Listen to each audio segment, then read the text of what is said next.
Sayın konuklarımız, şimdi sıra bugünün ana konuşmacısına geldi.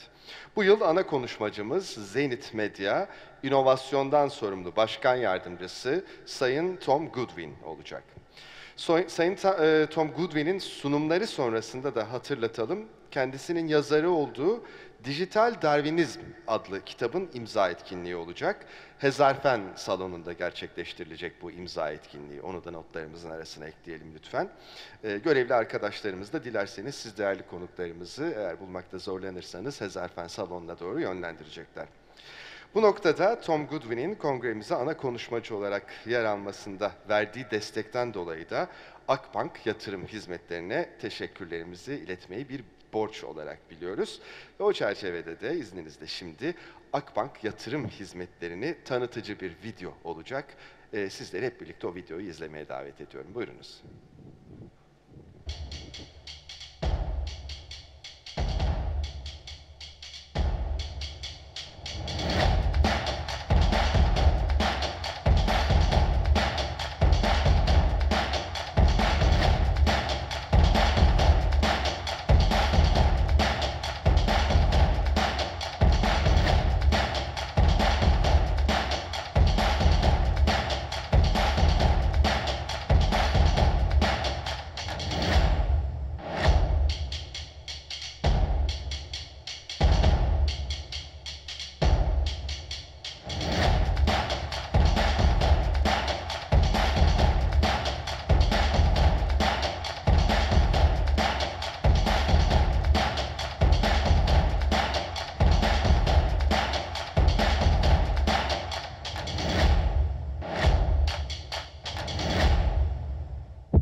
Akbank yatırım hizmetlerini tanıtıcı videomuza izledik hep beraber. Şimdi de Sayın Tom Goodwin'i takdim etmesi için ben de değerli bir ismi, kıymetli bir ismi davet etmek istiyorum. Akbank Yatırım Hizmetleri Bölüm Başkanı Sayın Evren Cantürk. Buyurunuz efendim lütfen. Efendim söz ve sahne sizin. Merhabalar. Teşekkürler. Merhabalar. Akbank olarak ve Akbank Yatırım Hizmetleri olarak dönüşüme, özellikle dijital dönüşüme ayak uydurmak için önemli yatırımlar yapıyoruz, büyük önem veriyoruz. Çünkü gerçekten dönüşümün hızı müthiş. Dönüşüm deyince robotlar önemli bir sembol olduğu için sadece küçük bir rakam vermek istiyorum. Günümüzde her 100 işçiden ikisine karşılık bir robot çalışır hale gelmiş durumda dünya çapında. Ve 10 yıl içinde tahmin, yani 2030 yılına gelindiğinde her 100 insan çalışanın yerini 30 robot çalışanın alacağı yönünde. Dönüşümün hızı zaten müthiş ve bunu artık hepimiz biliyoruz, sorgulayacak hiçbir şey yok. Ama asıl soru şu, ve Tom Goodwin'in de sorguladığı asıl soru şu, bu dönüşüme gerçekten yeterince hakkını vererek ayak uydurabiliyor muyuz? Bugün şirketlerimizi, kendimizi yeniden değiştirecek olsak, her şeyi sil baştan düşünecek olsak, işletmelerimizi yeniden kuracak olsak, neyi tamamen farklı yapardık, neyi hiç yapmazdık, hangi işlere hiç girişmezdik, belki bugün yapmayı hayal edip, yapamadığımız şirketlerimizde neleri sıfırdan yapardık? İşte Tom Goodwin aslında belki de cevapları hoşumuza gitmeyecek, gayet kışkırtıcı bu soruları Dijital Darwinizm kitabında ve yüzlerce makalesinde bizlere soruyor. Sormakla da kalmayıp adım adım yol haritasını, çözüm yollarını sunuyor. Biz de Türkiye Sermaye Piyasalarının da geleceğe hazırlayan dönüşümde bu çözümlerden önemli faydalar çıkaracağına, önemli tavsiyeler alacağını düşünüyoruz. Değerli davetliler, Akbank Yatırım Hizmetleri olarak Zenit Medya, İnovasyondan sorumlu Başkan Yardımcısı ve Dijital Darwinizm kitabı yazarı Tom Goodwin'i sizlerle buluşturmaktan mutluluk duyuyoruz. Tom, please come to the stage.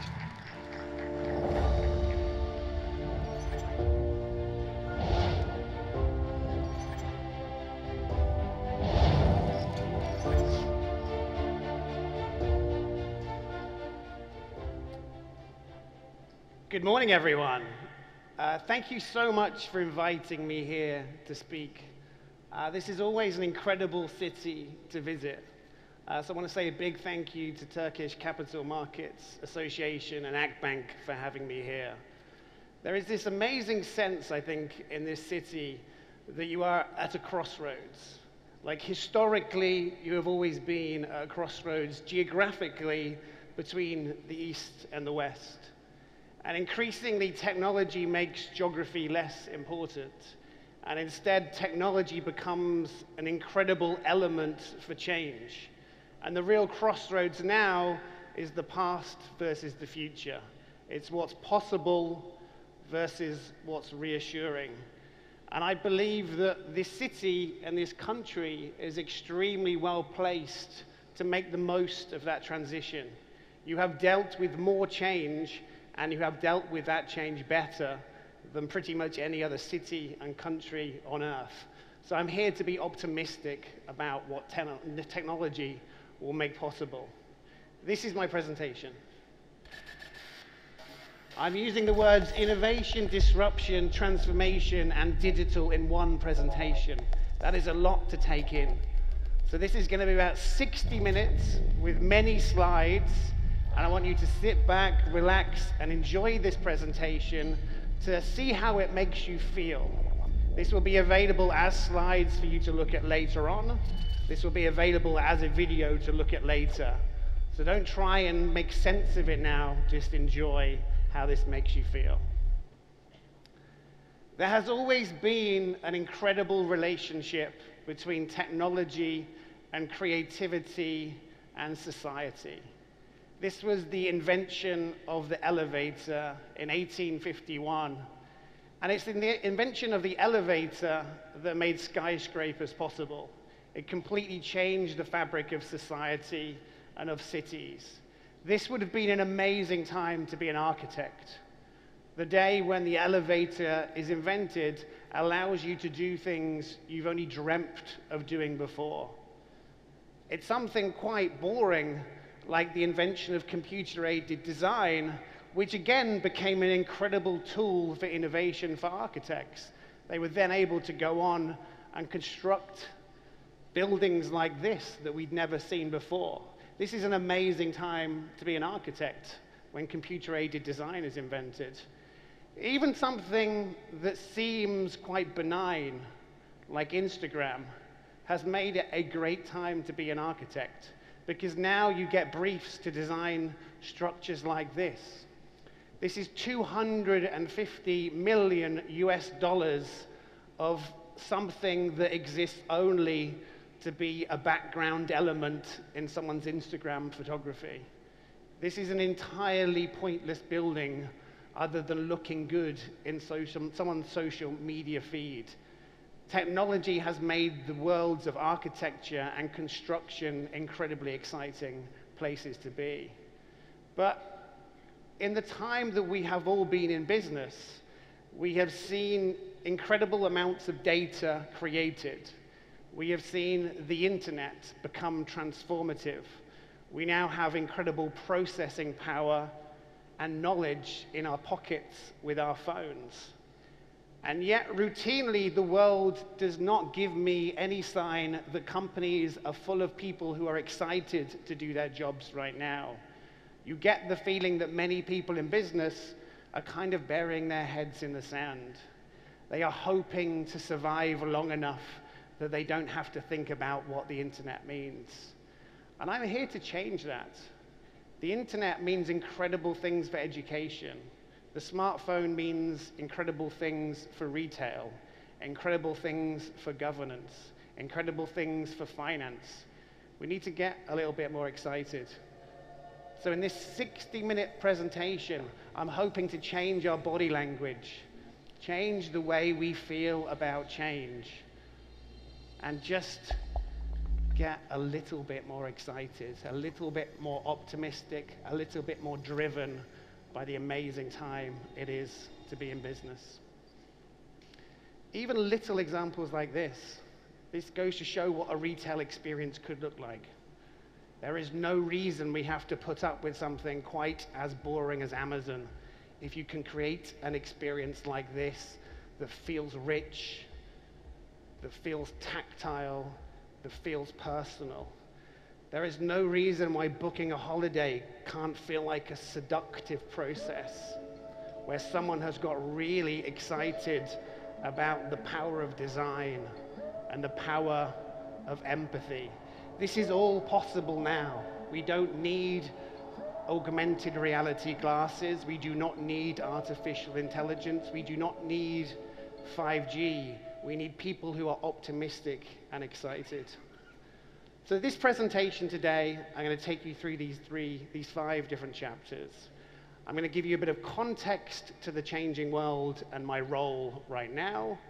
I'm going to talk about this idea of the interim of things and what will become the future, which is the post-digital age. I'm going to try and define disruption to you so you can make sense of what that means, talk about this idea of digital transformation, and then give us a few themes to rethink the future and to start making practical advances in what we can all do today. I'm going to play you a short video. Every single aspect of how we live as human beings on this planet will change. We're faced with the rapid emergence of new competition, business model disruption, consumers who are more empowered than ever before, the impact of fast-paced technology. Voice technology has changed the way we live our lives. We are in the midst of massive transformation. By the year 2020, 50% of all searches carried out will be voice searches. Bitcoin will grow 100-fold in the coming decade. Blockchain technology will completely revolutionize the banking industry. In 10 years, 40% of the Fortune 500s will not exist in a meaningful way. You're talking about substantial World War III fucking dynamics. We are going to witness more change in the next 10 years than we have even seen in the last 100. The Internet of Things is not just a concept, it's a huge world change. This is going to dramatically, intimately affect every single person in the world in the coming years. We live in the era of acceleration. Now, it's unlikely that I say this, but I think a lot of that is nonsense. I think you get paid an awful lot of money to go around saying everything is different. You get paid significant amounts of money to be hyperbolic, to make people scared. And I have to think that we need to be much more human about this. Digital transformation is a human endeavor. It comes down to understanding technology, but not being paranoid by it. So a key part of my job is to look around the world and see what has changed, because a lot has, and it's very important, but also to consider what has not changed.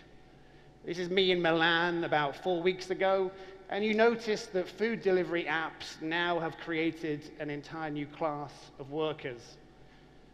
You notice that there is the rise of vaping, and no one in the world really knows if it's a good thing or a bad thing. You see the rise of mobile phones everywhere. This is in Manila 3 weeks ago, and people of all socio and economic demographics are now huddling around their phone. It's almost become a fireplace that gives them warmth. This is me in New York 2 weeks ago, and you notice that there are packages all over the street because we haven't quite created the infrastructure to deal with e-commerce yet. You notice the rise of big letters everywhere. These letters just exist to make people take photographs on Instagram. This is in Bangkok yesterday, and this is this morning. These big letters are everywhere. You see customer feedback surveys. Whatever you do in the world these days, you're asked to rate the experience, whether it's a toilet in Auckland or whether it's a toilet in the new Istanbul airport, asking you to complete a survey after you've been to the toilet. It's a strange time. You see things like real-time information in Auckland for buses delivered via e-ink. But many things have not changed. This room right now will be full of people that have not woken up in a 3D printed home. You did not come here in a self-driving car. You did not drink a 3D printed glassful of coffee this morning. There are still many bookshops around the world. There are still traffic jams in cities all over the world because most of the aspects of our lives are very similar to how they've been before. Another key part to my job is looking at what changes matter and what do not. Because we tend to get obsessed with technology that feels quite fancy, and it feels quite gimmicky, and it feels quite profound, but it doesn't necessarily change that much. Virtual reality headsets look very good. You'd get excited if you were given one as a present, but I don't believe they face the chance to give that much change to the world. Things like chatbots have been predicted to change everything, and in fact, we've realized that good customer service is better off done by other humans in a more empathetic way. We think that smart speakers are going to change our relationship with brands or change how we buy things, and they've changed remarkably little about the world. They just become a different way to listen to the radio or a different way to set your alarm. It's actually things which are quite prosaic and quite boring, which are fundamentally changing the world. It's something like buying online and picking up in store that has huge transformative implications for retailers today because they can make far more money this way.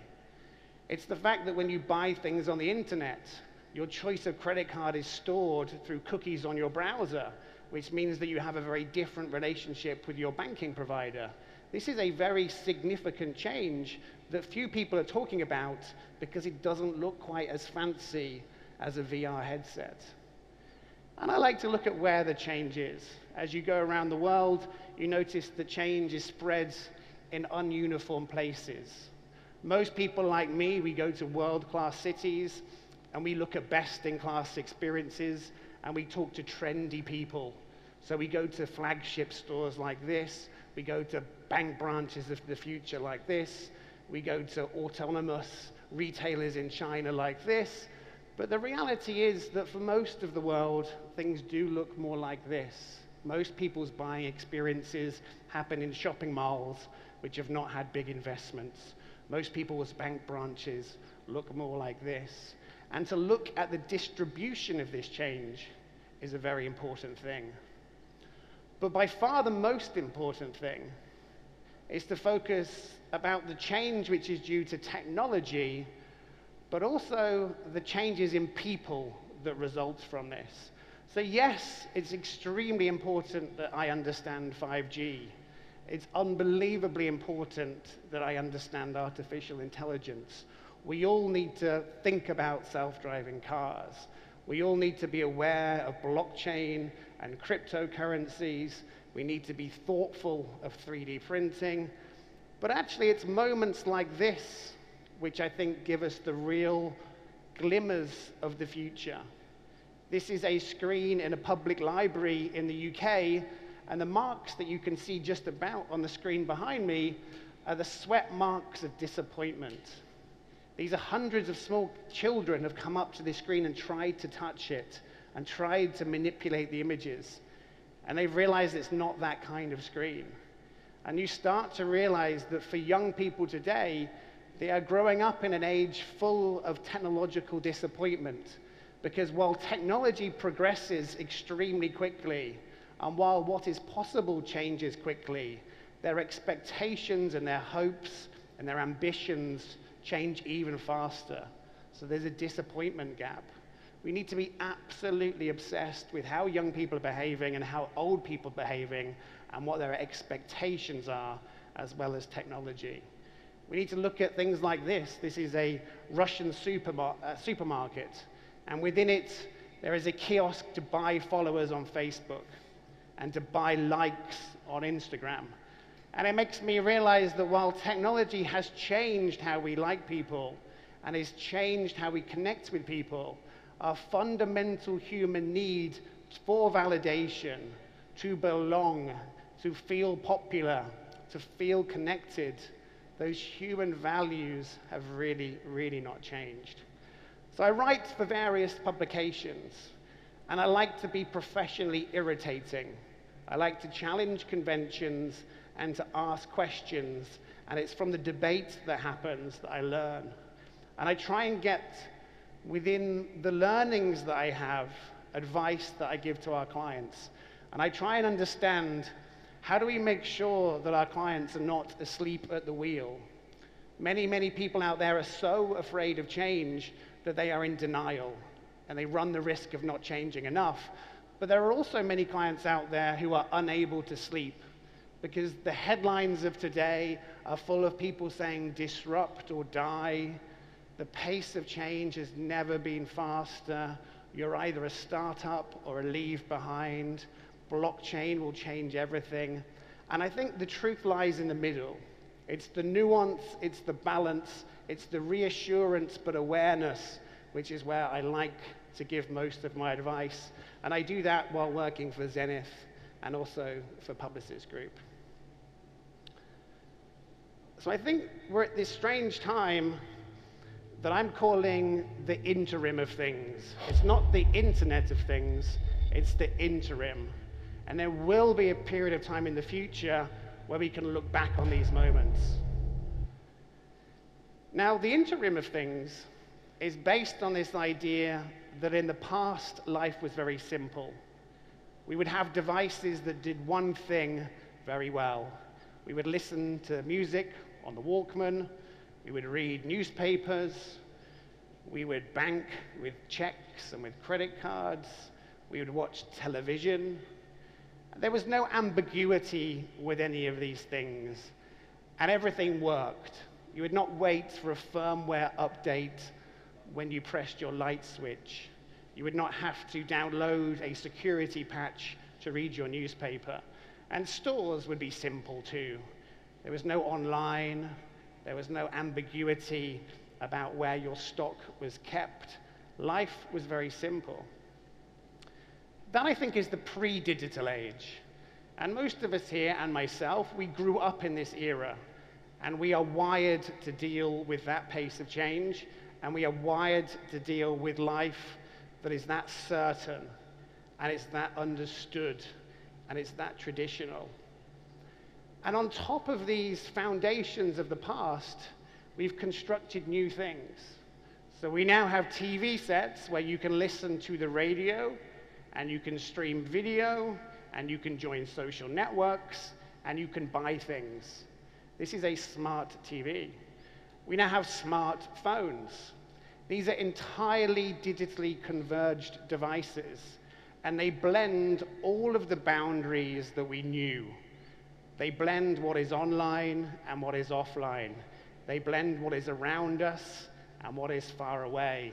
They change all of the meaning of devices. They change the meaning of commerce, the meaning of dating, the meaning of relationships, the meaning of loyalty. We have these devices that have had a huge effect on the uncertainty that we feel.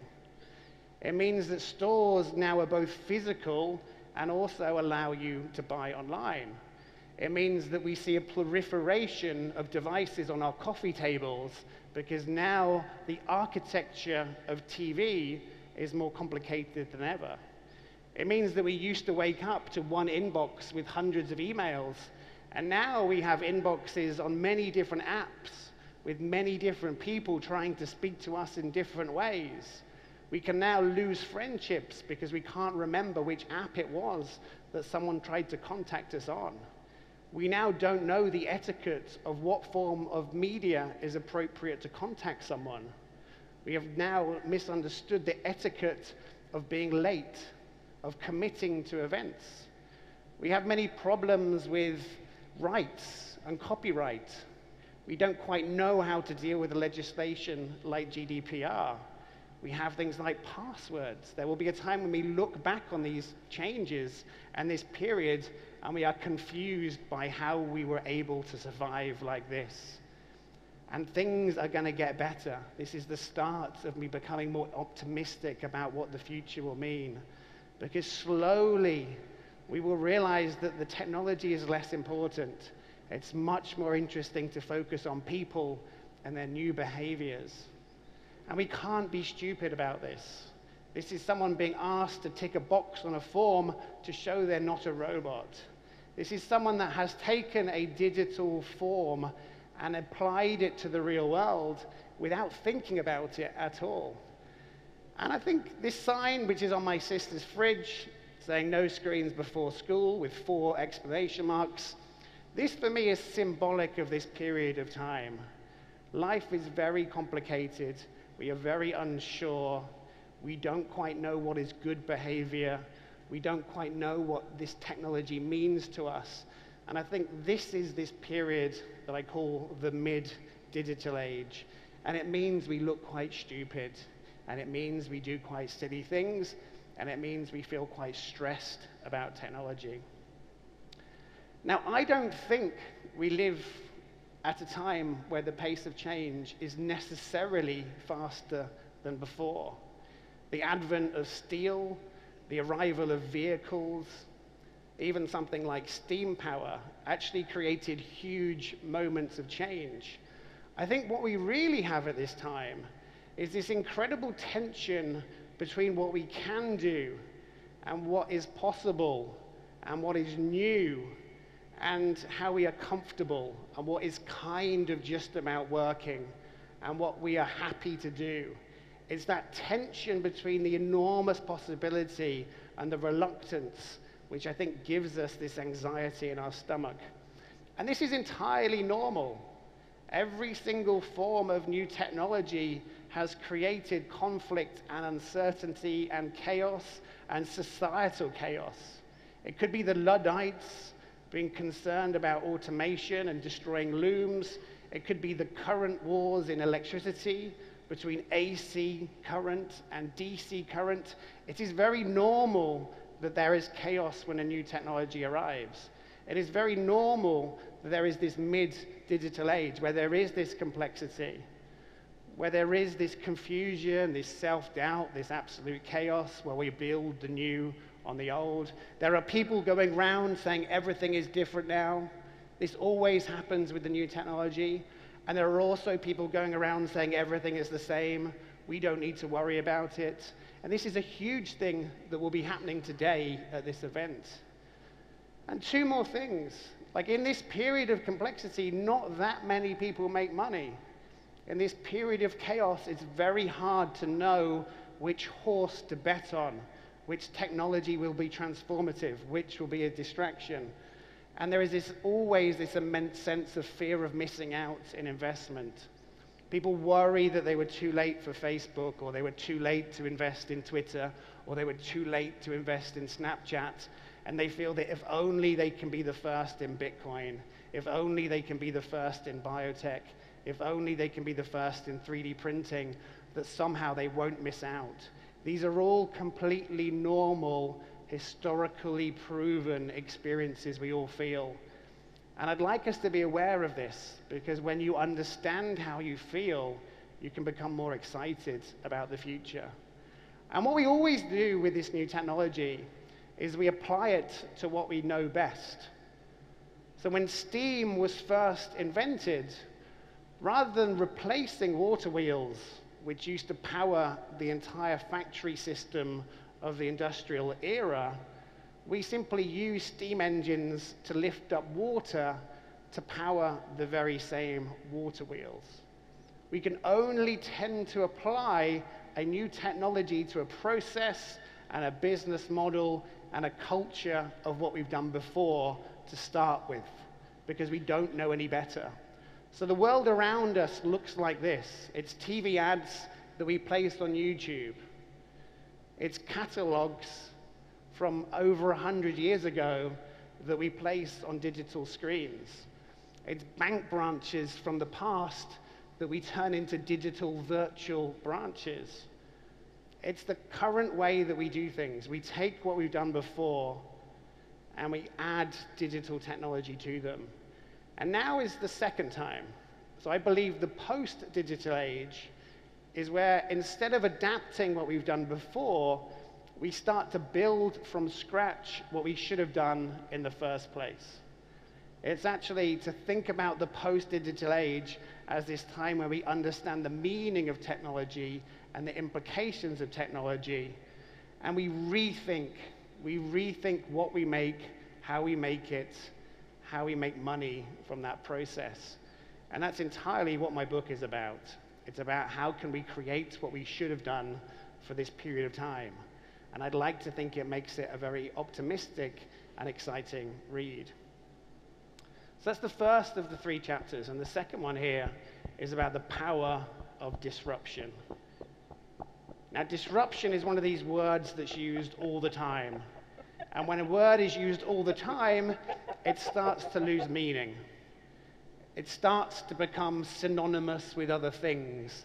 And at the moment, the word disruption doesn't really mean anything to most people.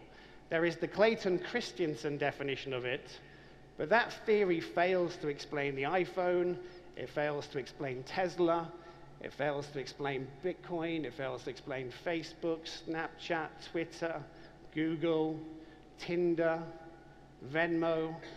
Like, his theory does not really explain anything that has been created in the digital age. So my theory is based on the design process. And it's taking this idea that design needs constraints.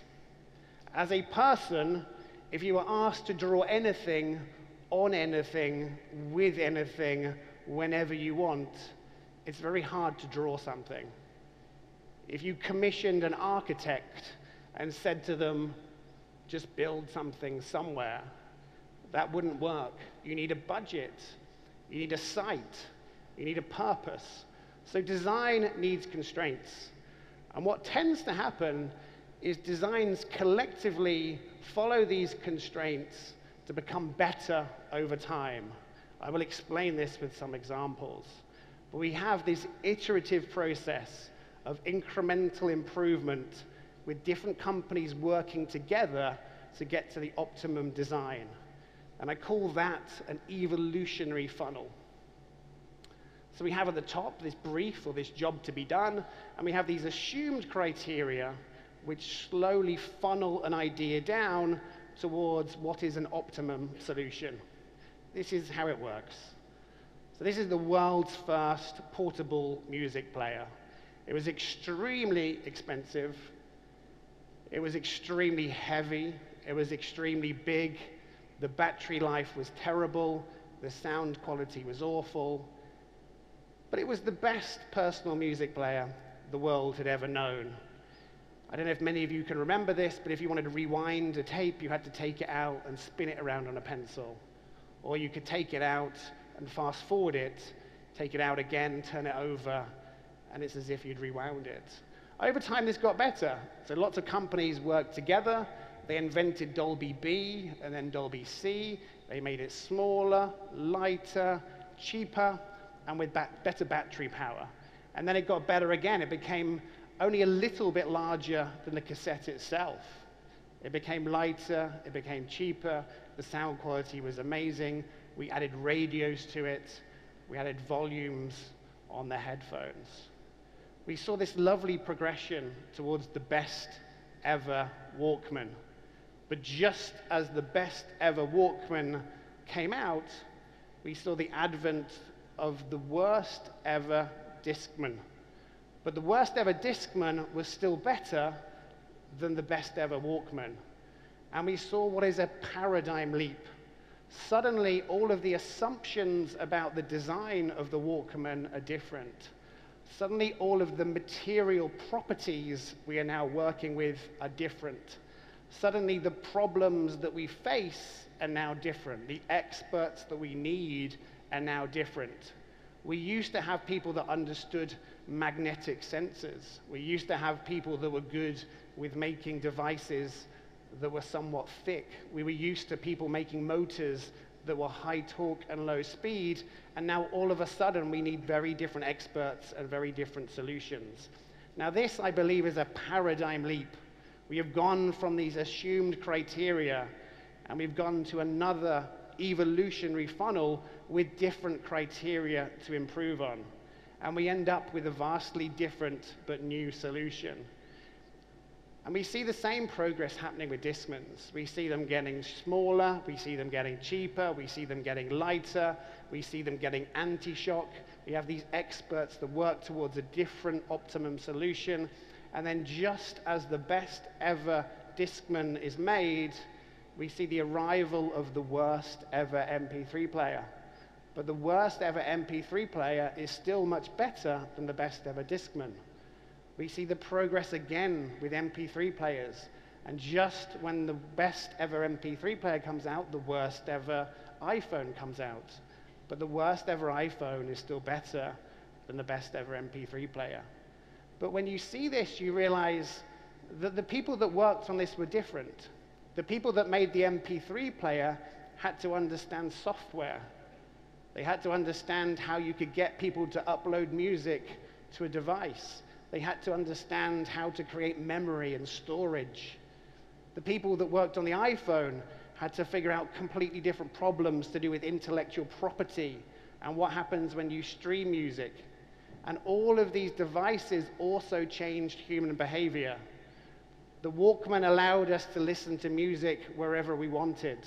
The Discman allowed us to be selective about what music we listened to because it had the skip button.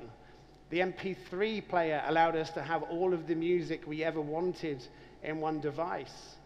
And it was something like Spotify that meant we no longer bought music, we merely subscribed to access it. So these paradigms are significant in the experts you need, the way you think, and the assumptions that you all work towards. And we see these paradigm shifts all over the world. We had the era of the horse-drawn carriage, and then we didn't add the horse on, and we replaced it with a motor, and it became the horseless carriage. And it looks identical. It was made in the same factories. And then the horseless carriage has gotten really good and much cheaper, and it's designed a lot better. And just as we're starting to see the perfection of that, we now make this paradigm leap to the world of electrical vehicles, where a company like Tesla has to design systems to power the vehicle.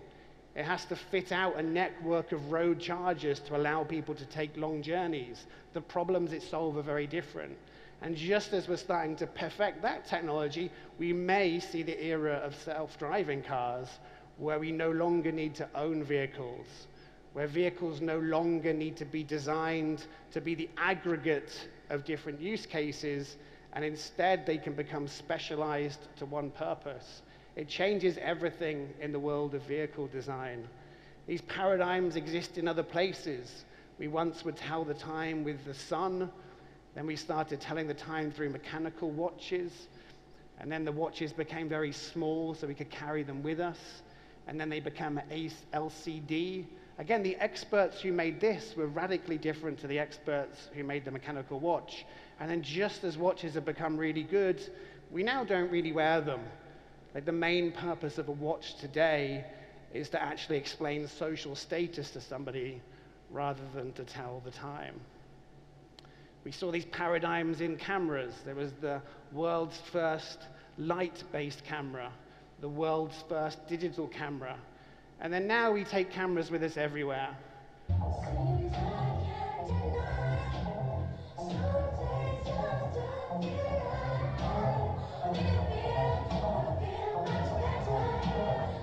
And it means that going out is not as much fun as it used to. It means that we don't take pictures that mean anything to us. We don't take pictures for ourselves. We take them for other people. We take them to broadcast. So it's very interesting to see how these paradigms change possibilities. But what we also see is expertise becomes less helpful than we think. Like, often the best products that have ever been made are not the matter of experts who have perfected their craft, but people who are brand new to a way of thinking. They're often the first products in a new paradigm. So Apple's first ever iPhone was the best phone the world had ever seen at the time, but also the first phone that Apple had ever made. The Tesla Roadster was both Tesla's first ever vehicle and the best car in the world when it was made. Red Bull became one of the most profitable drinks ever by challenging the assumptions that companies like Coca-Cola had made. The Dyson became the world's most successful vacuum cleaner by challenging the assumptions that other vacuum cleaners had made. Uber has become one of the world's most valuable companies by challenging the assumptions that the taxi industry made. And we realize that disruption is very unpredictable. You wouldn't necessarily predict that it's the vaping device which is disrupting the tobacco industry, because it's such a different solution to the same problem. You wouldn't predict that fireworks companies are now threatened by drones become a very sophisticated form of fireworks display. You wouldn't see that lighthouses have become disrupted by the advent of GPS systems on ships. It's very unpredictable to see what happens next. So we need to be aware that many of these companies, whether it's Tesla, whether it's Dyson, whether it's Apple, whether it's Facebook, Snapchat, Casper, Uber, what has made them succeed isn't so much a lack of experience, but it's that lack of experience which has made them succeed.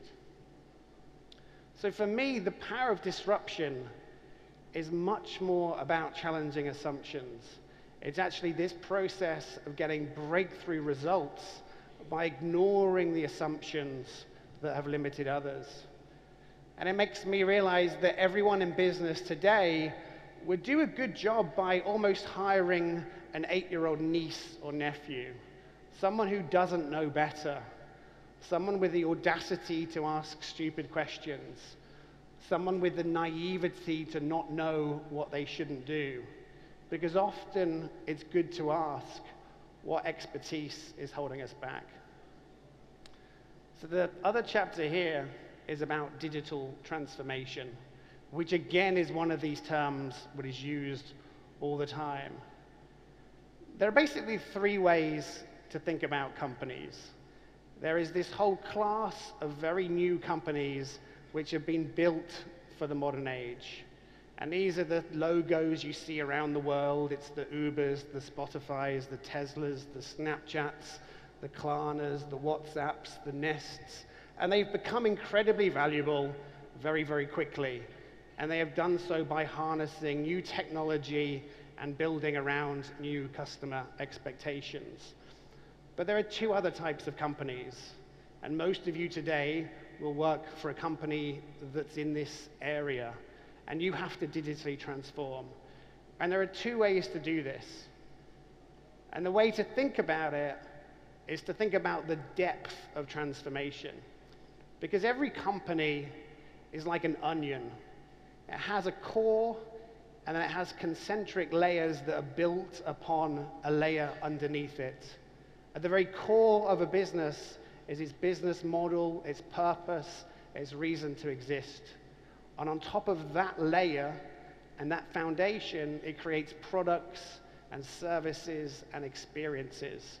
And on top of that layer, there is the marketing function, which communicates those products, those experiences through a manner of different devices.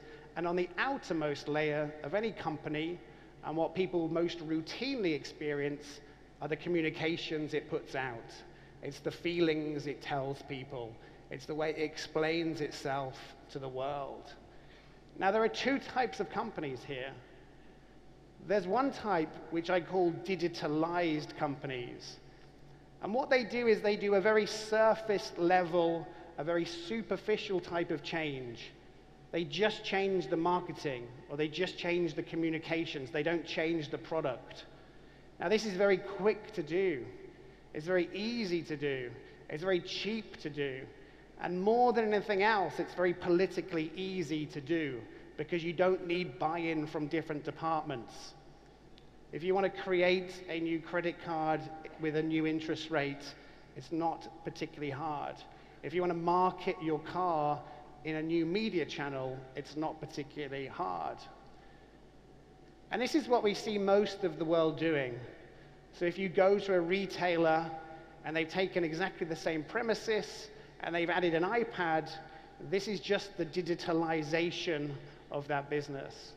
If you go to a car rental company and they put in these video kiosks, rather than changing their entire booking system, this is a digitalized process. The reason these kiosks exist is because often companies like this lose your booking details. We see banks where they place Pepper robots in them, but everything else about the bank remains the same. We see banks that allow you to take photographs of checks as a way to deposit money. This is digitalization. It's not changing the fundamentals behind the business. It's merely adding on a digital patch to solve these problems. What's much more exciting and what's much harder, and what I'm hoping the spirit of today is about, is about true digital business transformation. And this is to go much deeper into a business. This is to go to the very core of what a product is made, what a company does. This involves reimagination rather than digitalization. This is deep, this is slow, this is expensive, and more than anything else, it's politically very, very difficult because you need to get buy-in from many different departments. But here are a couple of examples of true digital transformation. These are called dark kitchens, and these were made by food delivery apps based on the idea that merely delivering food for other people's restaurants was not especially profitable. So they have now created their own kitchens which serve their own food and make their own food, and they're now no longer held to the same rules of regulation and tax, and they are able to transform the business. A company like Netflix has completely changed the entire dynamics of the TV industry. It has gone from being in 1 country to 23 countries to 50 countries to around 161 countries with remarkably few staff and remarkably quickly because it's changed all of the rules of television. And a local example here with Toshler. This is a reimagined way to pay people money. This is not taking a photograph of a check. This is not doing a wire transfer in a more efficient way. This is an entirely rethought way to think about money and to think about our relationship with money and to think about our relationship with paying other people money. This is true digital transformation, and it's very difficult. But there are very few other examples of this. As I was researching my book and as I travel around the world, people often ask me examples of companies which have successfully transformed. And there are very, very few of them. And I think this is why it doesn't happen. I think if we create a matrix of what's transformative at the top and what is entirely pointless and stupid at the bottom, and if on the other axis we present what is easy, what is cheap, what is fast, what is risk-free, what you can do yourself, and what is hard, what is risky, what is slow, what is politically dangerous, we see these different areas within the matrix. So things which are both transformative and easy are obviously very easy decisions to make. They are completely no-brainers. At the opposite end, things which are very difficult and pointless are clearly insane to undertake. But we have these other two where things get more interesting. We have reinvention, which is both very hard but totally transformative, and we have this area of frivolity, where we do things which are easy but pointless. Now, I'm going to think of a different industry here, so I'm not too offensive to anyone here, and I'm going to think about the airline industry. Like, one would expect the progress and the prioritization framework we use for change to go from the no-brainers to reinvention. We would expect to go from things that are easy and transformative to transformative and hard. Or maybe we would expect to follow a slight diagonal downwards, where we slowly move towards things which are easy as well. What we actually tend to see is the opposite. We start with the things that are no-brainers, which are transformative and easy, and then we just move to this world of gimmicks. So within the airline industry, making an app is quite easy and transformative. Things like in-flight Wi-Fi or boarding announcements within the app are quite difficult, but also transformative. And to re-engineer the entire booking system is unbelievably important, but very difficult to do. What we have seen, instead of us moving that way, is to see us moving down to fairly stupid but easy things. It's to do a press release to say that you accept Bitcoin. It's to allow people to download Apple Music for free. So we see many, many headlines like this. Norwegian Air to accept Bitcoin. This is an airline which is slowly going bankrupt, but keen to put out messages that it's trying to change. We see British Airways with a very old and aging fleet invest in a mood-sensing blanket to get some press releases out there, when instead it should be thinking about in-flight Wi-Fi. This is Air New Zealand that has decided to equip someone with an AR headset so they can understand the emotion of their passengers. This is all gesturing. This is all gimmicky. This will never change the underlying fundamental business models. It's just there to get press. And at the same time, many airlines around the world are suffering because their core IT system is failing. So I'd like to look at this video quickly. This, for me, is a metaphor for many modern businesses.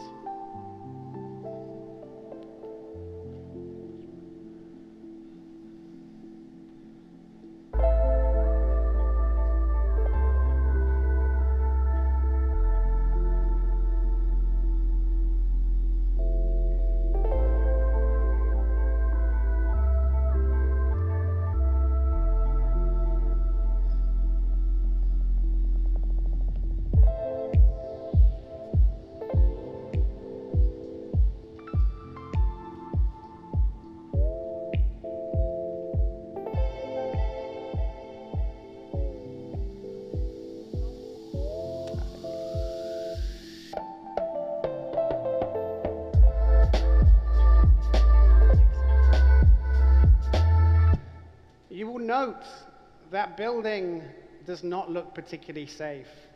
This building is a legacy of a crazy person that woke up one day and decided to just build for the skies. He had no master plan for where he was going. He had no vision that would refine the structure. He built and he built and he built. And as he built, he had to add reinforcement. And as he built, he had to add tarpaulin in different places. And he used duct tape to solve some of the problems that he was constructing for himself. And many, many, many successful businesses today feel like that building. They are built on foundations in the wrong place. They are built with a structure that was not designed for the future, but designed for the moment in time when that building was first imagined.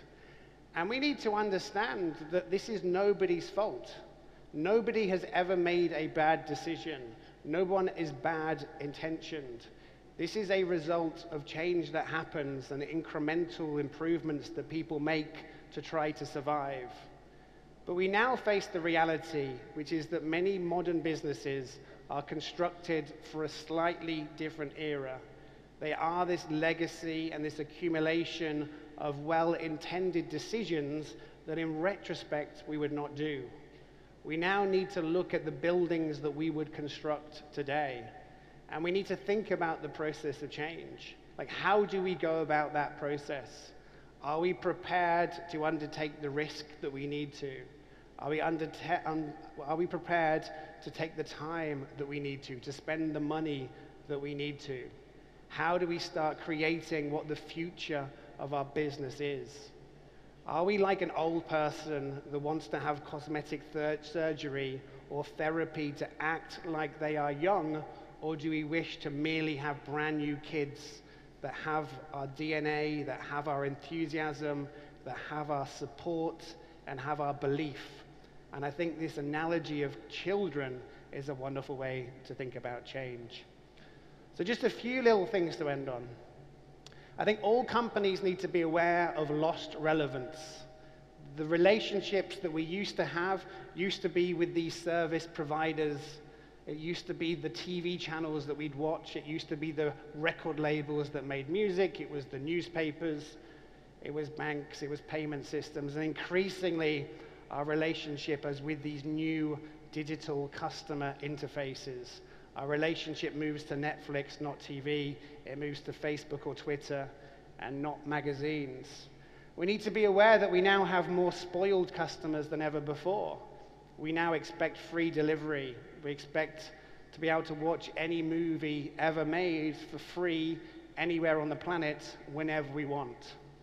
We have created a very spoiled generation.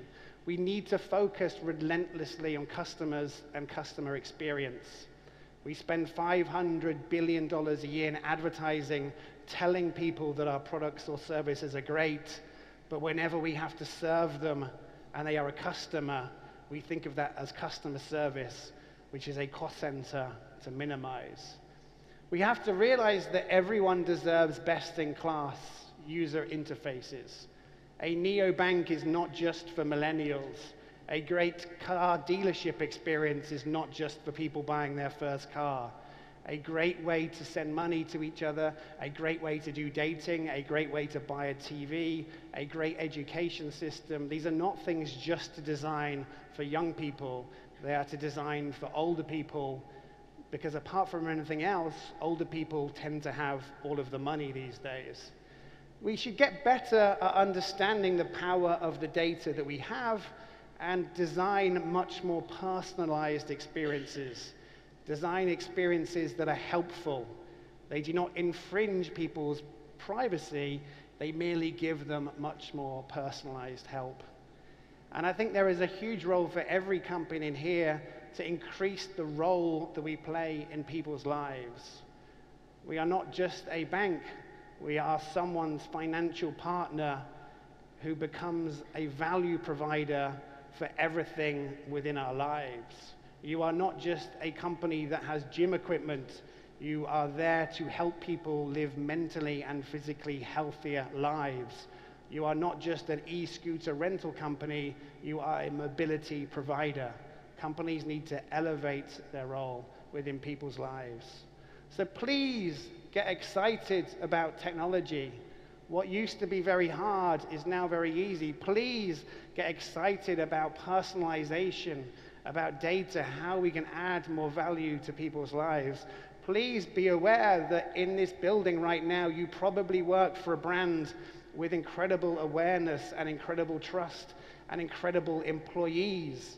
So leverage what you have, because many competitors wish they had that. Look more broadly at the competitive set. Our competitors are often not who we think they are. They are companies in other industries that can move into ours. They are small companies who are scaling rapidly. So look more broadly at competition, but be inspired by what they're doing. Create a business case for change. It is very, very, very hard to create a business case for something that has never been done before. It is very hard to show the ROI on something that we're uncertain about. But the future will only ever be won by those who do things differently to each other. Best practice is merely doing the same as everyone else most like you. Focus on people. We are extremely well positioned in this industry because we are a human being. We know what it is like to be another human. We know what makes us happy. We know what makes us sad. Be much more empathetic and much more imaginative. In this time, we need a different mindset. We need to understand that the way we have behaved in the past has led to us accomplishing great things until now. All of our behaviors, all of our culture have done a great job of getting us to be successful people today, but often what got us here won't help us as much in the future. We need to be much more comfortable with risk. We need to be much more comfortable with leaps of faith. We need to be much more comfortable with trusting our gut. But more than anything else, we need to stop looking backwards. Pretty much every company today is obsessed with the past. We are obsessed with last year's quarter's results, with last year's earnings results, with the strategies that our competitors put into place many years ago. We tend to have our focal point very much 6 months ago or 1 year ago, or business cases that we read in the Harvard Business Review, from decisions that were made 4 years ago, from data that was collected 6 years ago. It is wonderful, instead of looking at the past and instead of looking at memories and best practice, to look at the power of possibilities. Because technology is this amazing toolkit. Technology is creating the potential to do things like never before.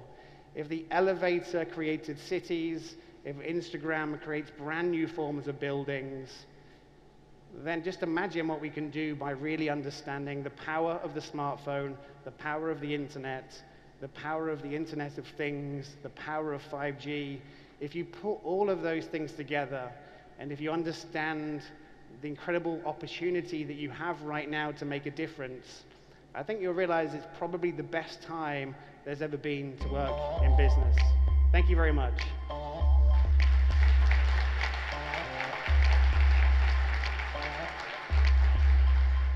Thank you very much, Mr. Goodwin. Thank you indeed for your speech and presentation. I would like to keep you a little more on the stage because we'll have a small certificate ceremony. Sayın Goodwin'e sunumları için çok teşekkür ediyoruz. Kendilerini sahnede kısa bir süre daha misafir edeceğiz. Sayın Tom Goodwin'e Sermaye Piyasaları Kongresi 2019'a katılımlarından ve katkılarından dolayı teşekkürlerini iletmek ve kendileri adına İzmir'de dikilmiş fidanların sertifikasını takdim etmek üzere Akbank Yatırım Hizmetleri Bölüm Başkanı Sayın Evren Cantürk'ü tekrar sahneye davet etmek istiyorum. Buyurun efendim.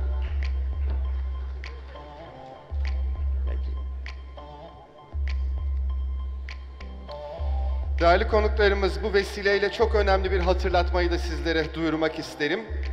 Bundan sonraki oturumlarımız eş anlı olarak devam edecek ve bunun için de salonlarımız A, B ve C olarak bölünecektir.